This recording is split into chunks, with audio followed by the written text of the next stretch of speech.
বুধবার গোপালগঞ্জে জেলা কারাগারে হামলার পর বাড়ানো হয়েছে নিরাপত্তা। আজ সন্ধ্যা ৬টা পর্যন্ত জেলা জুড়ে জারি রয়েছে কারফিউ।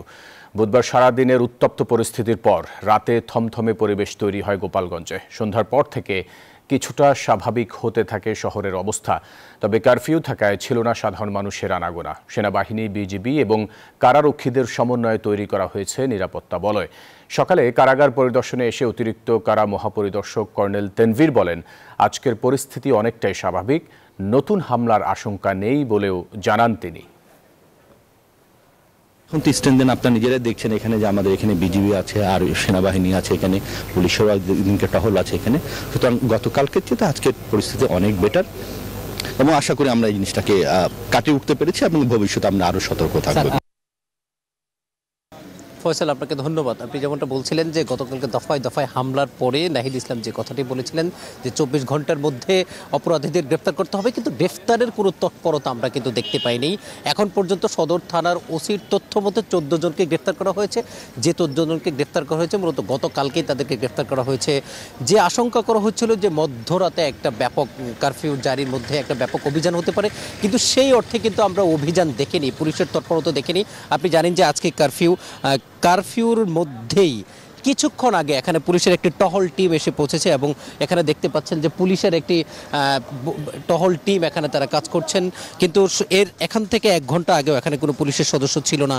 কারফিউ জারির যেভাবে সরকারের থেকে নির্দেশনা দেওয়া হয়েছিল যে মৃত্যুজনীয় প্রয়োজন ছাড়া, অর্থাৎ বিশেষ কোনো মুহূর্ত ছাড়া যেন মানুষজন ঘর থেকে বের না হয়, কিন্তু আমরা দেখছি একেবারেই উল্টো চিত্র। অর্থাৎ বেলা বাড়ার সাথে সাথে গাড়ি ঘোড়া যেমন বাড়ছে, ব্যক্তিগত গাড়িও দেখা যাচ্ছে, মানুষজনের উপস্থিতি বাড়ছে। কিছুক্ষণ আগে আমরা একটি দেখেছি বিজিপি এবং পুলিশের একটি টহল টিম শহরে একটু ঘোরাফেরা করছে। একটু আগে এখানে একটি টিম এখানে দাঁড় করেছে। আমরা একটু আগে গোপালগঞ্জ জেলা কারাগারে গিয়েছিলাম, সেখানে অতিরিক্ত কারা মহাপরিদর্শক তিনি পরিদর্শন করে এসে বললেন গতকালকে আপনি জানেন যে কারাগারে ব্যাপক হামলা হয়েছিল, সেখান থেকে যারা অপরাধী গ্রেফতার আছেন তাদেরকে ছাড়িয়ে নেওয়ার প্রবণতা এবং একই সাথে অস্ত্রাগার লুট করার একটা চেষ্টা হয়েছিল। সেখানে এই জন্য সেনাবাহিনী, বিজিপি এবং কারারক্ষীদের ব্যাপক উপস্থিতি বাড়ানো হয়েছে। গতকালকে যে জায়গাটিতে সবচেয়ে বেশি হামলা হয়েছে সে হামলার স্থানে পুলিশের একটি টিম এখানে আমরা দেখতে পাচ্ছি এবং আপনি দেখছেন এখানে সাধারণ মানুষের ভিড়ও আমরা দেখতে পাচ্ছি।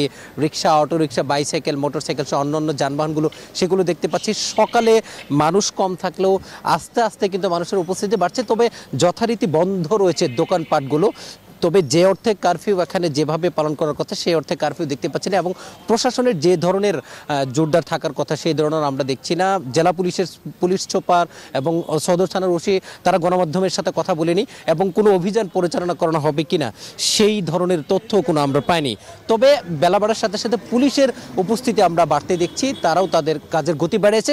সাধারণ মানুষের কিন্তু তাদের প্রয়োজনীয় তাগিদে কারফিউ ভেঙে তারাও মাঠে এসেছেন এবং তাদের প্রয়োজনীয় কাজগুলো করছেন। তারা বলছেন যে জীবিকার তাগিদে তাদেরকে বের হতে হয়েছে।